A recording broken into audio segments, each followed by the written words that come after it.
Ancient Chinese tea. Around 2700 BCE in ancient China, the legendary Emperor Shennong had a strict rule in his kingdom, and the rule was that all drinking water must be boiled to stay clean. One afternoon, while his servants boiled water under a tree, a few leaves fell into the pot. But instead of ruining the water, the leaves released a light color and a gentle aroma. When the king tasted the drink, it was refreshing and strangely energizing. Those leaves came from what we now know as green tea, and according to Chinese legend, that moment was the birth of tea. In early Chinese societies, tea wasn't really a casual drink. It was more like a strong herbal broth. Tea was mostly used as medicine to detoxify the body and improve digestion. People would compress the tea leaves into cakes and boil them in water with salt or spices. But during the Tang Dynasty, tea became very popular in China. Tea was no longer just a plant for medicine. It became an important part of Chinese culture, including practices like gong fu tea ceremony. People even pressed tea into solid bricks to carry and trade outside China. These tea bricks became so valuable that they were sometimes used as money. Matcha. Most people think matcha is Japanese, but it is originally from ancient China. Matcha was founded by a Japanese Buddhist monk named Eisai, who spent the better part of his life studying Buddhism in China. In 1191, Eisai returned to Japan, bringing tea seeds and the Zen Buddhist method of powdering green tea. He planted these tea seeds at temple grounds in Kyoto and then powdered the leaves. Japanese Zen monks quickly embraced tea because it helped them stay awake and focused during long meditation sessions. Over time, this practice developed into the formal Japanese tea ceremony, where preparing and drinking tea became a spiritual and artistic ritual. Samurai warriors also adopted matcha for mental clarity and discipline before combat. In the 15th and 16th centuries, Japanese farmers developed the shading technique, covering tea plants to increase chlorophyll and umami flavor of matcha. Because of this shading technique, matcha tastes more earthy and grass-like than regular teas. Today, matcha exploded worldwide as a superfood recognized for its high antioxidants, and has also become viral for its vibrant green color, which suits the TikTok aesthetics. English tea. The British got tea from China partly through Portugal when Catherine of Braganza, a Portuguese princess, married Charles II in 1662. As part of her dowry, she brought tea to the English court, and England never really looked back. By the 1700s, Britain was completely addicted to Chinese tea. Imports grew rapidly, and Britain began consuming huge amounts of tea every year. But because the English are basically allergic to spices, they started adding milk into the tea instead. The milk not only added a sweet flavor, but also prevented the hot tea from cracking the delicate porcelain teacups. As tea became a huge part of China's export economy, the British couldn't tolerate it. To reduce dependence on China, the British sent botanist Robert Fortune to sneak into China and steal tea plants and secrets. After stealing the tea leaves, the British East India Company started growing tea in their colonies like India and Sri Lanka. Speaking of India, let's talk about masala tea. When Britain colonized India, they didn't just grow tea there, they wanted Indians to drink it too. But here's the twist. Tea wasn't originally a common daily drink for most Indians. So the British launched a major campaign to change that. Tea boards were formed, tea stalls were set up especially at railway stations, and the message was simple. This is modern. This is sophisticated. Drink tea. India responded, but not by copying the British. Instead, people made it their own. Most Indians love spices, so they added cardamom, ginger, cinnamon, cloves, black pepper, milk, and lots of sugar in their tea.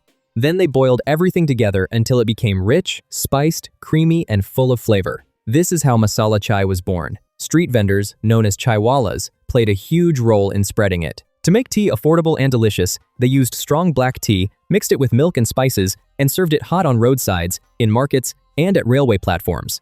From a colonial product pushed by outsiders, masala chai became the heartbeat of India. Yerba mate. Yerba mate comes from the leaves of the Ilex paraguariensis and has been consumed for centuries by the Guarani people who lived in present-day Paraguay, Argentina, and Uruguay.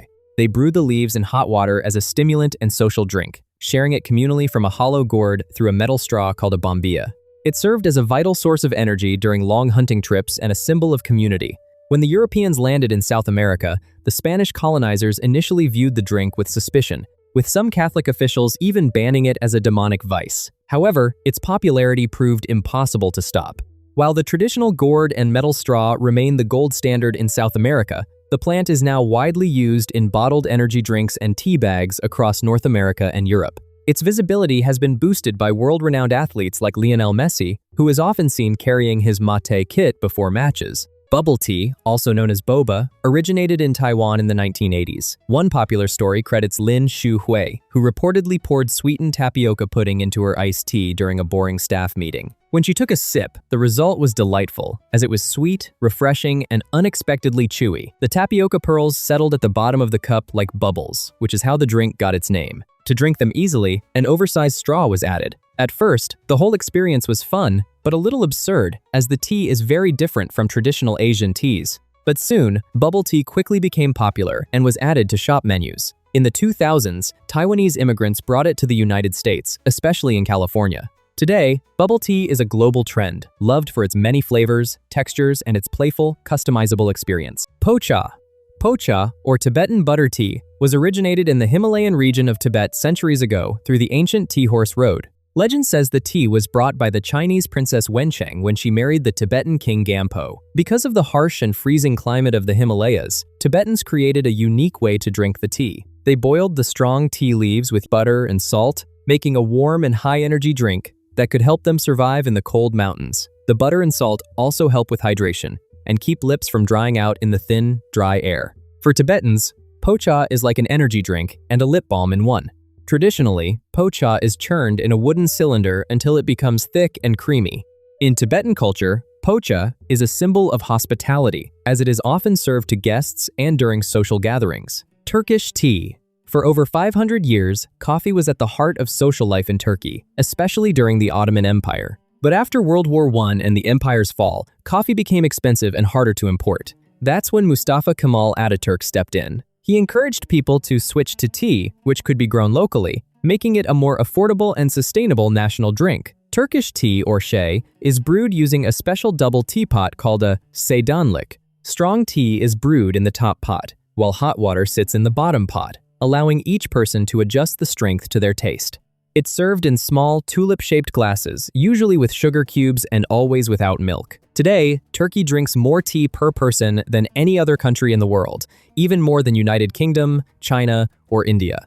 Kashmiri pink tea. Kashmiri pink tea came to Kashmir through trade routes from China and Central Asia. While preparing pink tea, Kashmiris brew a special green tea called gunpowder tea and add a small amount of baking soda in it. This causes a chemical reaction that turns the tea a deep reddish color. To achieve the deep red to pink transition, the concentrated tea base is shocked by pouring ice-cold water or milk into the hot mixture. Traditional makers also pour the tea back and forth from a height using a ladle. This adds oxygen, which helps the baking soda react and deepen the color. The final drink is often topped with crushed almonds and pistachios. It tastes creamy, slightly salty, and lightly floral. Moroccan mint tea. Tea in Morocco was introduced in the late 17th century to the court of Sultan Moulay Ismail. It is said that Queen Anne sent tea as a gift, hoping to secure the release of British prisoners of war. But at that time, Moroccans were already used to drinking herbal infusions with wild mint. When green tea arrived, they began mixing it with fresh mint and large amounts of sugar to balance the bitterness. This created what we now know as Moroccan mint tea. The tea is poured from a height into small glasses, which helps cool it slightly and creates a light foam on top. By the late 19th century, tea had spread across all levels of society. It became such an important part of daily life that it earned the nickname Berber whiskey, as it serves as a social alternative to alcohol in the Muslim country. Rooibos tea. Rooibos tea comes from a plant found only in the Cederberg Mountains of South Africa. The indigenous Khoisan people of Africa had been using it for centuries before it was commercialized in the early 1900s. It was used as a herbal remedy for skin irritation, colic in babies, and as a general tonic. Unlike other teas, Rooibos tea is naturally caffeine-free and sweet. Rooibos has no tannins, which means it doesn't get bitter even if you leave it to steep for too long. Hibiscus tea. In Egypt and across North and East Africa, the drink of choice is karkadé or hibiscus tea, made from dried hibiscus flowers steeped in water. It brews into the deepest, richest ruby red you've ever seen in a glass. In ancient Egypt, the tea was prized by pharaohs for its cooling properties in the desert heat. It was considered a symbol of beauty and was used in religious offerings and to toast weddings. Even today, it's drunk at celebrations, at weddings, and even during Ramadan. Right now, somewhere in the world, someone is starting a war. Someone is falling in love. A politician is saying something stupid. And almost all of them are drinking tea. Thank you for watching this video.